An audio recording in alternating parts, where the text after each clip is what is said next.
Hey, it's Charlie, Negative Modifier's Game Master.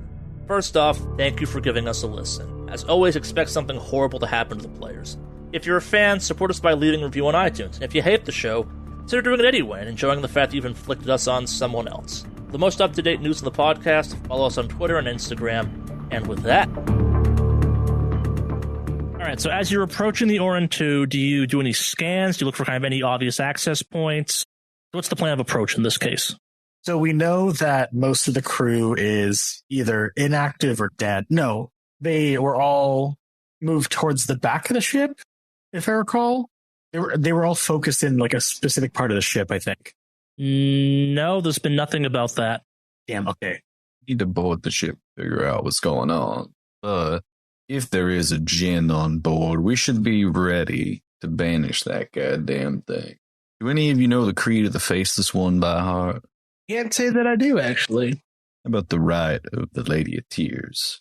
I know rituals, at least in terms of physical rituals, but not something in a way to banish a djinn. So we're going to need one of those three things.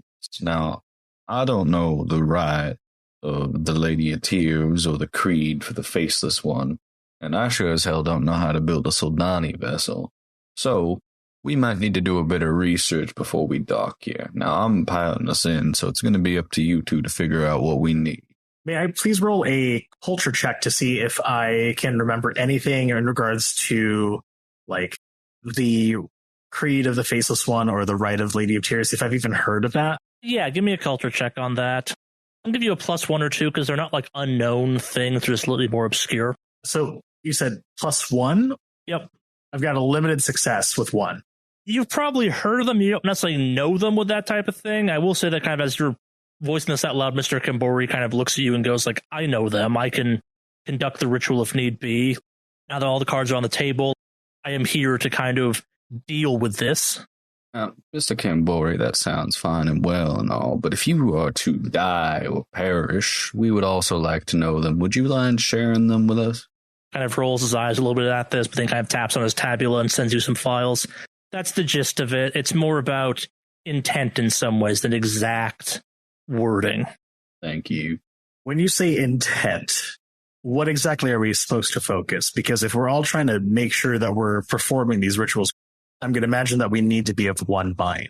So what's our lens, per se? And looks at you confused. He's like, to defeat the djinn. I'm not quite sure what you're asking by this. To defeat the djinn can mean what? Kill the djinn, wear the djinn out? Like, what do we want? Look over and I say, well, I imagine killing the damn thing before it kills us. I'm not sure you can kill a djinn, but what we want to do is we want to send that bastard back to the stars, back to his slumber, make sure that he doesn't find another ship for a good long time. So banish the djinn out of the ship. All right. That sounds a little better. While we're all doing that, we're going to need to get the ship operational again and turn on those afterburners and make sure that this thing does not fly straight into the eye. So I guess kind of a quick point of clarification. The Faceless One creed, that is a chant. That's kind of a prayer. The rite of the Lady of Tears is basically a pyromania funeral rite. Like you're burning someone to do that one. Just to clarify that one further. It's not just kind of a chant you can enact. It is a ritual involving burning something. Typically, in this case, the host. Should stand corrected. Now, I don't know if we should do the second rite, if that is what we need to do. A fire on board a ship is not a good thing. Well, neither is dying, but if we have to do part 2, then we got to do part 2. Well, let's aim for part 1. The problem with the fire on board a ship is it eats up oxygen real fast, and it spreads quite quick. Question, if we have exosuits, would that help with the oxygen situation? I mean, yeah, the exosuits will provide you with oxygen until they run out of oxygen, but you should have plenty of time to get off the ship in that case. Okay. Secondary concept. Does the fire need to be on the ship, or can we use the burners as our source of fire? Okay, I'm going to read this exactly as written. If the primary host is identified and burned according to the rite of Lady of Tears, the djinn will no longer be able to draw power from the organism and will return to the dark between the stars. Okay, so hypothetical, just to add on that one. If we were to capture this thing, throw him on some rope, and put him outside with the burners and set him on fire with said burner, that would work technically, right? I'm not sure that quite matches the criteria for the Lady of Tears necessarily, but an abstract kind of burn it with fire approach, yeah, that probably gets part of the way there at least. Okay. That being said, that assumes you managed to kind of hog-tie, manhandle, and detain a djinn, which, from a cultural standpoint, you all would know. I mean, anything's possible, but djinn are scary. Djinn are some of the big bads that are kind of amongst the stars, if you will. They're some of the more, maybe they exist, maybe they don't type of things, but if they do exist, they're nothing to be trifled with. So I have an idea. If we need to burn a djinn and make sure that, hey, we have it kind of contained, we should either lead the host into an airlock, because then afterwards we can quickly vent out any kind of air that needs to go, and vent out the actual possessed or something with that. Looking at the schematics of the ship, it looks like there's 4 airlocks that we can kind of utilize.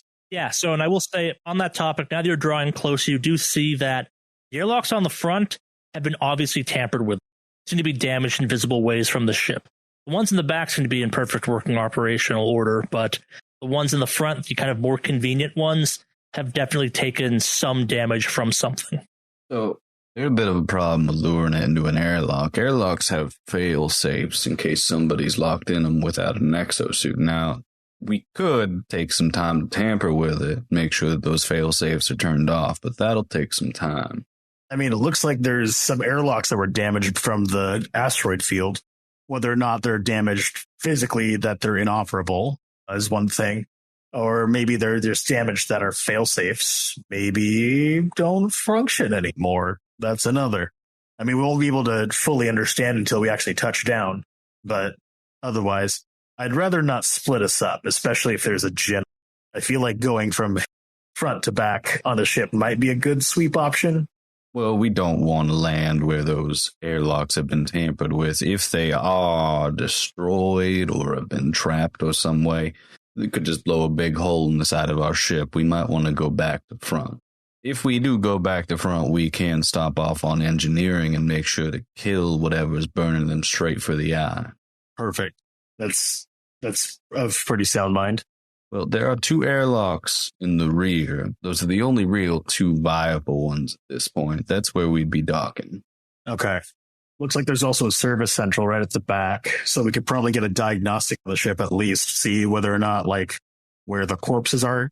While it does look like a pretty big ship, it's pretty narrow in terms of where any kind of life could be. Well, now here's the thing. I'm not too sure, but that spinal area of the ship looks like that it's probably exposed to vacuum. So really, it looks like there are 3 parts in this ship they've got air in. Oh, God. Let me double check. I mean, I could be wrong, but actually I can't really tell from this photo. Yeah, so the ship is one continuous thing. Like, you can travel from the stern to the bow, all inside of it, I guess, the way of thinking of it, but you're not wrong. The spine is dramatically smaller and thinner than the rest of the ship. Like, again, you've got the bow, you've got the stern, and then see that kind of beige thing across the top? That, like, crane-looking thing on it? Yeah. That's exactly what it looks like. You have the spine of the ship, which on kind of a top view, it is very much, it's smaller. It's designed to be an ice hauler. Its main purpose is to haul giant chunks of ice through space. It's not super great. Yeah, you are correct in your understanding that the stern and the bow are the most kind of roomy and populated areas, but it is possible to traverse from the stern to the bow safely, and there is in the middle the machine shop to kind of act as a midway point between the two, but you never have to spacewalk to get from stern to the bow. You might choose to for whatever reason. There's not necessarily a need to put yourself back out in the vacuum to get from point A to point B. That makes this easier. Well, whatever the case, I think that we should land and do this quickly. If I recall, we only have about 2 hours until this thing goes nose deep into the eye. That's going to be absolute fun. Well, at least we're attaching ourselves to the back. We can probably get to those engines ASAP and give us a little bit more time with that. Yeah, now if we can cut the engines, I might be able to give a little bit of thrust from Saffron here and slow it down a bit, but there is a good chance that the tension put on the middle from the burn on the bottom of the left or the right could just snap this thing in two. I'm not going to lie. completely cutting the engines makes me feel a little uncomfortable. We are a large, narrow, giant floating fortress, basically, or giant floating target in the middle of a asteroid field. I'd rather you be able to at least just kind of maybe navigate it a touch. Well, here's the thing. If we end up in the eye, I will pilot this thing, but we are going to die. It'll be a lot of fun before we die, but we will die. Especially in this ice hollow here. It is far too long and laden with cargo for me to really make any evasive maneuvers. Now, the Saffron might be a different story. Saffron's special. Well, that's why you're hired. All right, Captain. What's your opinion? Well, in a way, this whole situation is pretty fucked, for the lack of a better phrase or word. So, I don't know. If we're going to get started, we should just get started now. Let's take all our precautions that we need to take, because, yeah. All right, so the plan's to try and dock and then figure it out from there? Yeah, I'm good with that one right now. Wait, actually, well, hold on. Jad brought up something interesting I wanted to confirm. Are we literally in the middle of an asteroid belt with this ship where it's at right now? Asteroid field, but yeah, like you are flying through it to kind of approach it, and you're at the outskirts still. There are some small asteroids, there are some small meteorites you're running into and kind of dodging, but nothing yet. The ship is, A, your ship is smaller, B, it's not at the bad part yet is the way of thinking of it. Like, the deeper it goes in, the higher chance you both have of getting struck by something, and as was mentioned, you have about 2 hours before it kind of really hits the field. It's not like a wall or just kind of like a contained space. It's like an ocean of asteroids in space. It's got kind of a nebulous volume to it, but the closer you kind of get to the core of it, the more and more dense it becomes, and therefore more dangerous. Does that answer your question? Yeah, and how close is this ship to that, like, that core of that, I guess, the asteroid ocean you're speaking of? You're about 2 hours from it becoming a real problem. You have the chance of getting hit by small rocks, maybe some larger rocks at this range. The Orin's bigger, so it's probably getting hit with a couple more things, but nothing kind of damaging it yet. You've definitely encountered rocks so far, but nothing that's like an automatic cataclysmic event. But also, it's space, one rock in the wrong spot, and it's a very big problem, regardless of size. Would I use any kind of tech ability to calculate if there's any, like, immediate threat to where we are in terms of asteroids? Like, because obviously we have enough tech to kind of map out where we are, because we're able to navigate. So is there any way I can use some of that tech to perhaps kind of get a rough mapping of, like, the asteroids and then how much particular danger we're in, like, the path of something coming towards us kind of thing? I mean, you could do some predictive models potentially. Like, that's definitely a thing you could do. What are you trying to actually do, though? It's just trying to, like, figure out exactly how much time you have left before it goes from dangerous to really dangerous? Basically, between now and the 2 hours that we have, is there anything that we're potentially in the path of that could cut that time a lot shorter? Like, let's say 2 hours is a pretty safe bet. Yeah, you have 2 hours before you start hitting the spot in the field where it goes from small rocks and slight chance of something bad happening to larger rocks, much higher chance of something happening, I guess. For the sake of kind of this positioning, think of it kind of like almost like a glacier field. On the very outskirts of it, you have some small stuff that most ships can get through pretty easily, but the closer and closer you get to kind of the main center mass, because of gravity and ice and just time, hasn't drifted apart in the same way, it's much more dangerous. You are dodging rocks at this moment. They're small, and if one or two hits your ship, you've even been hit by a couple of rocks so far. It hasn't done any real damage to the ship. It's just kind of hazardous. Not a problem yet, but still hazard because space is dangerous. Gotcha. Okay. Yeah, I guess to reframe the 2 hours, you have 2 hours to safely interact with the Orin 2 before it goes from, hey, this is dangerous, to this is an incredibly bad idea. Does that make sense? Yeah, no, that makes sense. Okay. So I guess I'm just going to kind of signal to the team and say, well, let's just get over there and let's just get started. We've got a short time span, so let's not waste any time, shall we?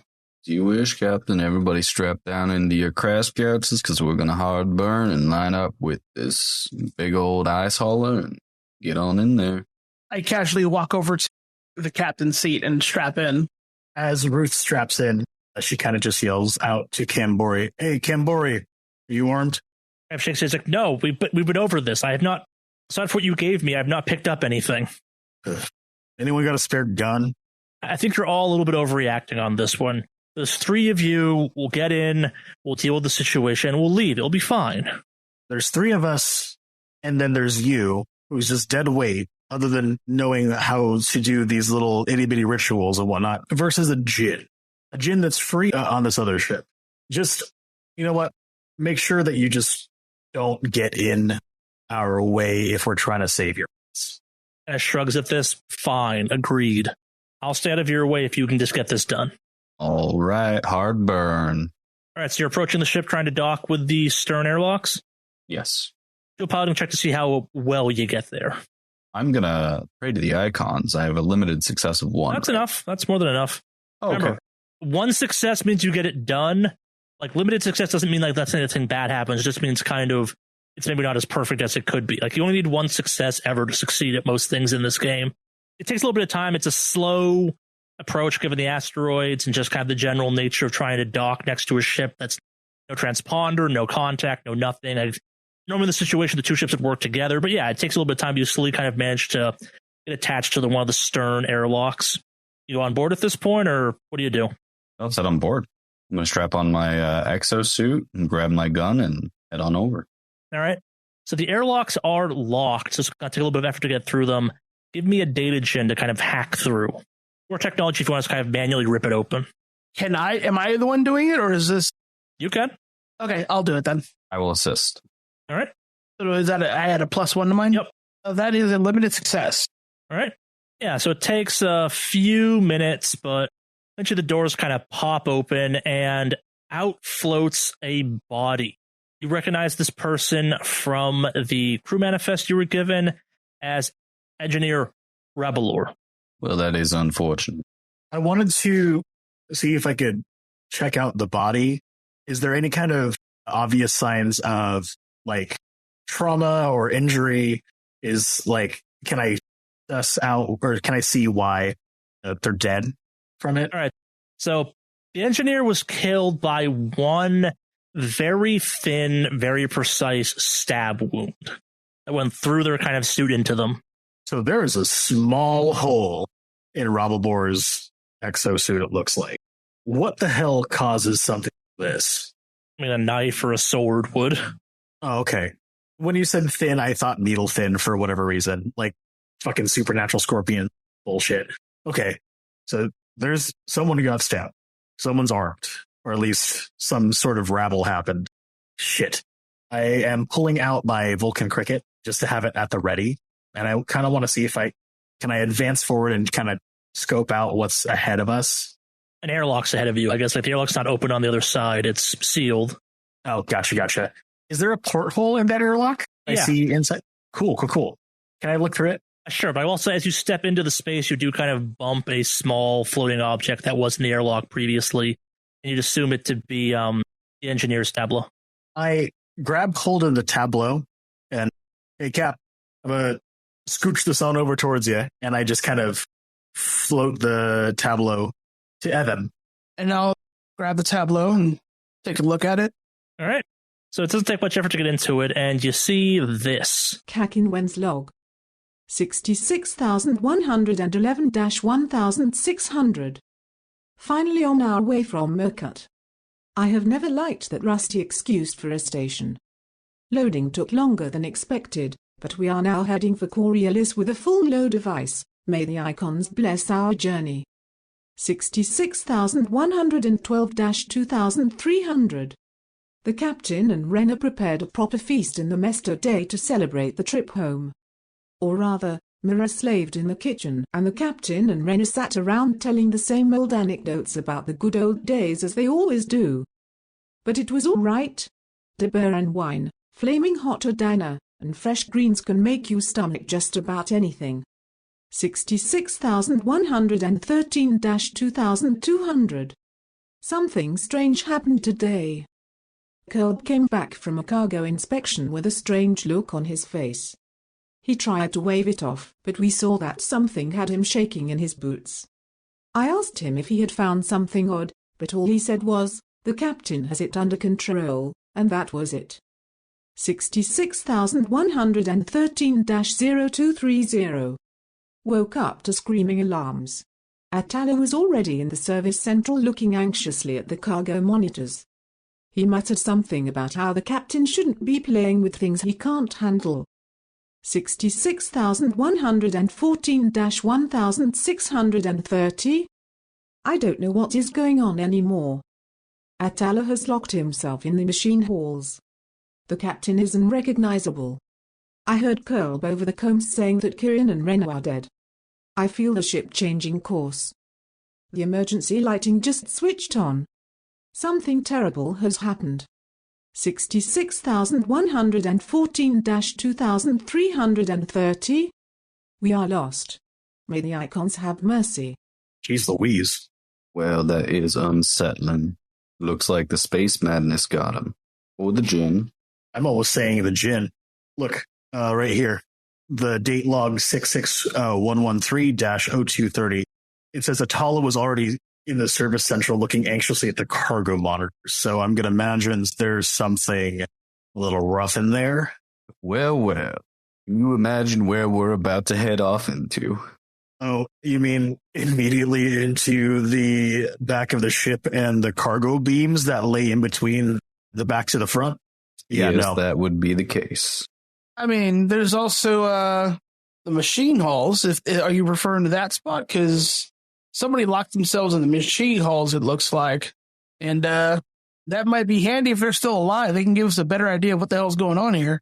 That's a very good point. We should make our way to the engineering or machine halls and see what we can do about those engines and see if this person's still alive. You know what? I don't even know if I want them alive or dead at this point in time. I want to say a small prayer for Rabalbor, just because there's just a dead body, and I don't know if they've had a chance, not proper funeral, but had a chance to have at least respect to their death. I get that. Yeah, no, you can totally do that. It'll take a minute or two. All right, so what's next? You've dealt with the body. You're gonna enter into the ship at this point, or anything that you're doing before you pop the seal? I wanted to look through the porthole. Yeah. And check out if I can see anything inside the machine halls. Are we immediately getting into the machine halls? No, so on the opposite side of the porthole is the service central, the largest space on the stern. And from what you can see kind of through the little window is the mess of bulky control boards, machinery, engineer storage. I don't want to call it a giant space janitor's closet, but it's kind of that industrial space. If this might be kind of auxiliary cargo if need be, it's got lots of extra parts for the ship. Like anything you might need to repair the engines, which would be housed in the machine halls, they're in the service central, but also that's all you can see from where you're at right now. Just kind of the general mess of the back there. You also would know that in ships like this, that the back can also technically work as some crew quarters. In a ship like this, you might divide the crew, so you basically have bow crew and stern crew, and the service center could also double as some crew quarters. Gotcha. So, if anything, then, after looking through the porthole, I'm going to back up a little bit and just have my Vulcan cricket trained and ready to go, just in case if anything decides to pop up from the door. All right. You're opening the door? I'm not opening the door. I don't know anything about machines. I'm just the muscle. I mean, you're in the ship at this point. It's still open door button at this point. Like it's Gotcha. Is there any calculation stuff I have to do to get the door open, or is this very much a brute force type of event? Breaking into a ship from the outside through an airlock, a little bit hard. Once you're inside the airlock, though, the ship's kind of designed to go, okay, you're here, you're probably supposed to be there. It's got to open. You're past the barrier that would stop stuff from getting in. The back door is sealed, correct? So we won't accidentally jettison ourselves if we vent down. You're snugged up to it, yeah. You're docked. So yeah, I'm training my gun. Ready when you guys are. I'm going to go ahead and also get armed and ready to go with my... Actually, I'll have my Dura sword on me. All right. Well, let's do this, and may the judge watch over us, because by God, I have a feeling we're going to be shooting soon. All right, so you pop the door open? Yep. Yeah, so the door opens up. Maybe it sputters for a quick second or two just for dramatic effect, but the door opens up and it gives you access to the service central. Now you're no longer looking through just a narrow porthole into the back. You see that, yeah, this is about what you'd expect. It appears to have 4 crew cabins. 2 appear to be occupied. There's just kind of mess of people living back here. There's machinery, there's tools, there's equipment, there's chemicals, both cleaning and maintenance types. There's also 2 unoccupied working exo shells just kind of in storage by the door. Again, would make sense for exterior repairs or just kind of general spacewalking. That's where they belong, for lack of a better phrase. Off to one side is the machine halls, which contain the engines and anything required to service and control them, maybe in an auxiliary sense, in addition to what will be up in the bow of the ship. And on the opposite side is the rest of the ship, connected to you via the ship's spine. And you do see kind of two elevator-looking things that would, in theory, be able to transport you from where you're at to the other side of the ship, at least to the central sound point on the spine. Cool. Are there any signs of life? Like, is there anything that, like, looks like it was recently touched or moved? I mean, you're not seeing any immediate signs of life, but yeah, people live back here. People have been back here. Also, with that little log you looked at previously, that kind of lines up with the timeline you've been given of all this stuff went down. Like, this has all happened in a relatively short period of time. Is the room pressurized? Yeah. All right, lads. Well, why don't we give a quick look around this room, see if we can't find anything useful before we check out the machine halls. Well, if anything, I want to see if we can access any kind of ventilation schematics or anything else like that. I do have a little recon probe that I can send through, and that way we can check some stuff out without actually having to danger ourselves. You're the security officer, whatever you say. Can I rummage through Service Central? You're going to spend some moments kind of just going through the space, see what you can find? Yes, please. All right. I'll keep an eye out. Yeah, so it takes a few minutes to kind of sort through everything in the room, which makes a certain amount of sense. While you're doing that, you notice the room you're in kind of gets cold, which doesn't make sense because you're all wearing exo armors, correct? You're all wearing kind of the pressurized suits. Yep. Yeah. Mm-hmm. You feel the temperature in the room drop, which doesn't make sense because you're in a sealed suit. Everyone give me an empathy roll. One limited success. I would like to pray to the icon. Okay. I failed my empathy roll, and I too will pray to the icon. Jesus fucking Christ. Well, I failed, even with the pray to the gods. So close. Okay, I have a failure. Enjoy those 2 darkness points. Yeah. Indeed, I will. So happy with itself. All right, so Aberama, this doesn't impact you the same way. You've been in space a bunch. You know that kind of weird stuff happens. The other two, though, this kind of gets to you. This shouldn't be happening, and you take 2 points of stress as just kind of a sense of unease just washes across you, and kind of as it's washing, you realize the lights have gone dark. All the kind of lighting equipment has started to malfunction as this feeling kind of creeps over you. Things are blinking, and just as suddenly as it starts, it stops. Like, it's all back to normal, and you're just kind of left with just this very unsettling, like, grip of cold in your soul that slowly dissipates. But yeah, take 2 stress points for that. We're taking that out of mind points? Yeah. Okay. Also, geez, Delta Green Handler, way to scooch that into this game. I didn't make this up. That's in the rules. I mean, it's way easier to recover mind points in this game than not. Well, here's hoping. Well, it looks like there's something weird going on with the power. You all see that power flickering here? Everything go dim for a second? Y'all see that? You're telling me you didn't feel that? Well, of course I did. The power went down for a minute. That means that the life support went down for a second. And that means that, we were exposed to the cold, harsh reality of space. I mean, I get that, but I felt it. I was cold. Well, yes, when you get cold, you tend to feel it. But I'm in an exosuit. Why would I feel the cold in an exosuit? Well, here's the thing. We came from our pressurized ship into another pressurized ship, and then for a moment, we were exposed to extreme cold. Yeah, no. Just because we moved from, like, what we're used to in our ship to a different ship with, like, the aircon being a bit too different, doesn't mean that I'm going to have chills up to my spine to the point where I felt it in my soul. Well, I think you would call that fear.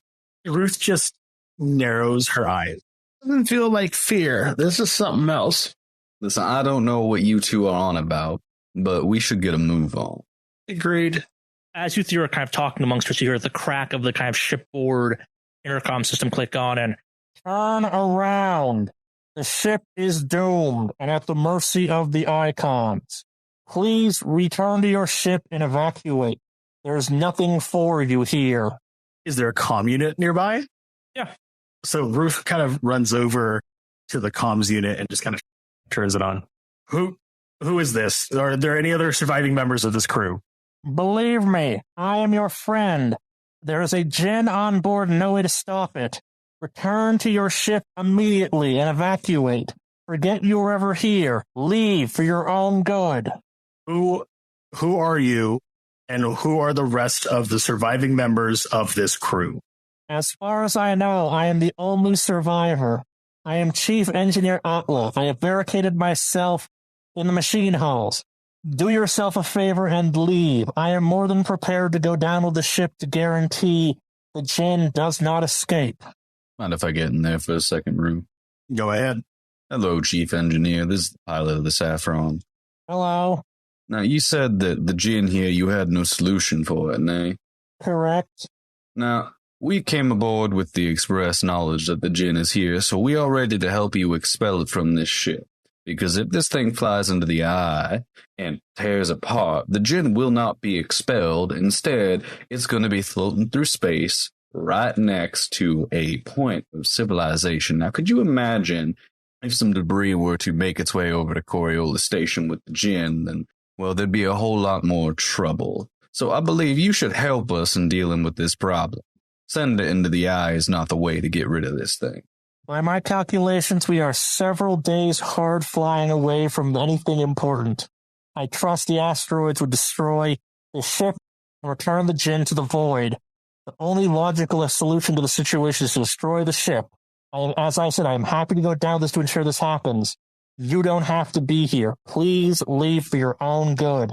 Listen, Chief Engineer, I'd appreciate it if you would cut the engines for maybe an hour. Give us a chance to solve the situation for you, and if we don't, we will go. By my calculations, you have 2 hours before we hit the field. I have no intention of slowing that down. If you are still here in that time, you will join us in our fate. If not, you are free to leave whenever. Make your time as you see fit. Well, goddamn. I mean, if you do go down, y'all are heroes. Hope that we can save you, though. Well, I do not think we're going to get into the machine room with our friend there, so perhaps we should continue on down the cargo mounts, make our way to the bridge. And you can try, but... Hey, Cap, is there a way to not dislocate, but just sever any kind of command controls from the machine halls? I firmly believe that you're going to be a better computer wizard. I mean, you give me a little time and I can definitely figure something out. Can you just make sure that this gentleman doesn't muck up our plans? I would like to point out that it's going to be very hard to take away controls from the machine hall, as that is basically the backup bridge. Well, I mean, the machine hall is also literally on the other side of this. So is there a means of being able to, I would say, unbarricading Chief Engineer Ard? Well, yes, but I imagine we'd end up in a firefight with the only living thing on board this ship. Ships are designed in a specific way so that if pirates were to board it, they wouldn't be able to just take control of the ship if they ended up in the machine hall or if they're in the bridge. You got to take both. So they make it very hard to cut off control from one, because if you do that, then they'd only need to take the bridge or the machine hall. I don't think it's impossible, but it would be very hard. Ruth starts fiddling around with a charm on her wrist and kind of gets a little bit more pensive. I would like to use the Traveler's Talent, which I can ask the GM about a choice I have to make in the game. It has to be a choice with only 2 options. The GM must then answer truthfully which of the 2 is the most beneficial to me, if that is at all possible to estimate. How dare you stifle my vague questions and answers? All right, so what do you want to ask? So, with Chief Engineer Atala Ard hanging out in the machine halls, is it most beneficial for us to leave him be, or if it's more beneficial for us to kind of get him out and get him kind of cooperating with us more physically? One of the constraints to my answer is a yes or no question. I just have to give you an honest answer about which one's more favorable. Truthfully, which of the 2 is more beneficial to us? Trying to get access to the machine halls is more beneficial than just bypassing them, I guess is the way I'll say that. Since you guys were kind of touching on this previously with the whole there's 2 bridges, the machine halls connect directly to the engines, meaning they're the last spot you can control the ship from, hypothetically, if the rest of the ship gets destroyed. Like, from a pure kind of ship standpoint, I'm not saying you could 100% do this, but if you lost the front half of the ship, the front 2/3 of the ship, so long as you have the machine hulls, you can probably still fly to a certain extent. Maybe not well, but the engines are literally right there. And there's also a pretty decent chance that because the machine halls are the machine halls, they could be used to disable control of the engines to the rest of the ship. Like, if the bridge is the brain of the ship, the machine halls are the nervous center and everything that connects to it. The machine hall is, despite being loud, hot, grimy, junky, the most important kind of location on the ship from a pure function standpoint, if that makes any sense. Yeah, I guess there's no guarantee that even if you make it up to the bridge, if you don't have control of the machine hall, you'll be able to control the ship even. Actually, on top of that, Aberama, give me a wits check.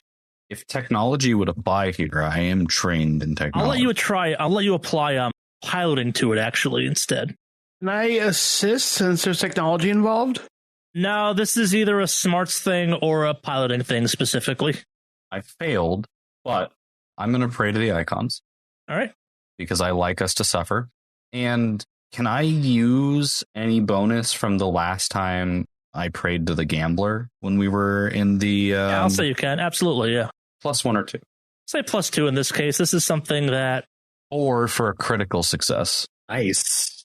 All right, so Aberama, you would kind of, with this insight in mind, kind of like mulling this over some more and consulting kind of the fates a little bit, you could definitely disable the bridge, all the controls from the bridge, from the machine halls. You could neuter the entire rest of the ship, and given that Atla really seems hell-bent on crashing into the asteroid field, probably what he did. You know, on second thought, that Atla fella could have crippled the whole ship from the machine halls. I mean, to be fair, if we can take control of the machine halls, I could even remotely pilot this ship if I was given enough time. Now, it wouldn't be any fine movement or anything like that, but... I've got that feeling, for sure, that we should be relieving Chief Engineer Ard of his post. Now, I don't want to kill this man. I'm not saying kill the man. I'm just saying detain the man. Do you have weapons to do that? I've got some weapons. I've got some cutting. I've probably got some more street smarts than what's it called, the chief engineer, especially on a cargo ship. Let me have a crack at it. Yeah, well, if you and the captain want to try to figure out how to get in there, I can just keep talking to him to keep him distracted. Go ahead and do that. I'm going to go ahead and launch this recon probe and see what exactly this barricade looks to be like. So the doors to the machine halls are locked. Like, that's the first barrier you have to get past. So can I try to hack these? I mean, you absolutely can. Okay, perfect. Would I be rolling data gen? Yep, data gen at -2. -2? Yep. Are there vents? There's got to be vents, because I was hoping to see, like, get through the vent area just to check out what he's barricaded it himself with, or is it just barricades of, like, data, like firewalls? That's two separate questions. So I got a character. Normally, like, airlocks are bulkheads as well, and then any important area to a ship is usually closed off with a bulkhead that can be locked because they're super hard to get through. And ships don't usually just have stuff lying around that you can use to barricade a ship with, because if it ends up in combat and it's not bolted down, it flies around and becomes a deadly thing. Question before I do my data gen roll. One of my items is a computer. Does that assist with my... What does the computer do? It just has a description on stuff I can do with it. Yeah, it means you can do that type of stuff. Okay. Generally speaking, it allows you to hack and do kind of data gen stuff with it. Okay, I will say that in the description it says a calm user will be assisted by the computer with whatever she needs, but stress can make it more difficult. Am I stressed where I get the -2, or does the computer... Not yet, no. Okay, so I could just do a normal data gen roll, or do I have to do the -2 to it? No, -2 is the difficulty, so it's... Okay. Yeah, hold up. I got this as well. And I hand Evan my security tablet. The security tablet is a code breaker and an electronic lockpick. It counteracts electronic and sensor-based traps. Without the tablet, all of the above is difficult to handle. -2 detect. Will that assist in kind of negating that -2 then? Yeah, I'll say it does. Yeah, that definitely works that way. Okay, so I just roll the modifier to 0 then. Yep. And that is a critical success. All right. Beautiful. Yeah, so you start hacking into this door and kind of, you hear the pressure release and you kind of slowly hear this door kind of screech open, maybe like a couple bad welds pop as it fully opens, and Standing in front of you is a very distressed-looking man who is not at all happy to see you right now. I rush him. All right.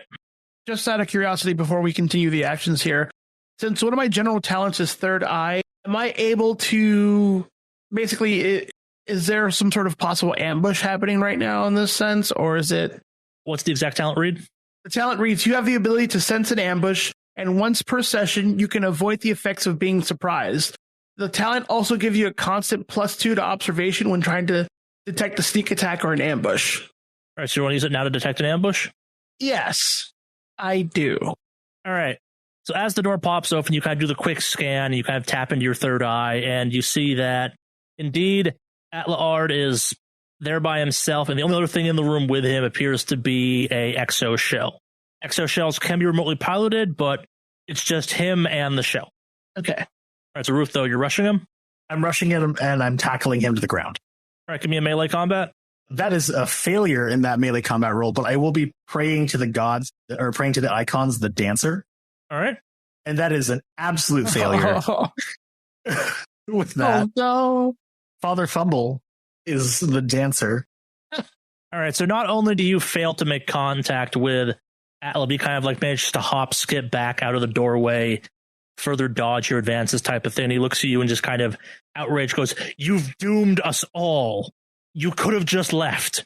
How are we doing ourselves by opening this door? Are you the host? Are you the host of the Jinn? He shakes his head no. He kind of looks at you. He's like, "You understand, the captain, he's gone crazy. You should have just left. There's nothing for you here. Why are you doing this? I tried to get you to leave. You've opened the door now. It can get in." What's so special about the machine halls that you needed the door closed? Kind of gestures behind him. "The engines are here." You can't close the other doors, or like there's no other further. Was it in the service central? Do you know where it is? Like, are we gonna just have the captain just magically appear here right now? It was confused. She's like, "I had it barricaded. You couldn't get in. I've disabled the controls. The power off to the bridge is up, but now the door's open, and it wasn't smart enough to get in. So you three showed up and popped open the door, and now it can get in. Oh, shit, now it can get in." Look, we have been sent by Mr. Cambori to help resolve this situation. So either this ship is going into the Eye after we can't deal with the Jinn, or we deal with the Jinn and the ship is saved. Crab looks at you distressed. "Let it go into the Eye. If you insist on saving someone, I can go in on your ship. You can't even change the course of the ship from back here." I'm just like a gestures at kind of something vague behind him. "I've disabled the controls. The ship is going to crash unless you are fool enough to reactivate the bridge, walk all the way up there, and turn this. Just let it crash. We'll leave. I'll say you did all you could, and we'll lie. But we all get to leave then. We all get to leave alive." Yeah, that's not going to get us paid. He looks at you very distressed. He's like, "It doesn't matter if you're dead. You don't get it. Most of the crew is gone, and it's not alone." What do you mean it's not alone? There's a second Jinn? Kind of shakes his head. No. I'm not sure what you'd call them, but there's the Jinn and 3 other things. They look human, but they're most definitely not. Well, what are they? I don't know. No. Wait, this is striking slightly familiar, because that little fairy tale that Cambori had was talking about changelings, or maybe something of the like. Because when the princess had came back, the king was super happy, but she wasn't acting like herself. You guys remember that part? I just remember that people go mad in space all the time. Oh my god, how in the world is the most superstitious person in our crew not getting with it, with the supernatural elements that are happening right now? I'm just trying to make you all feel more comfortable.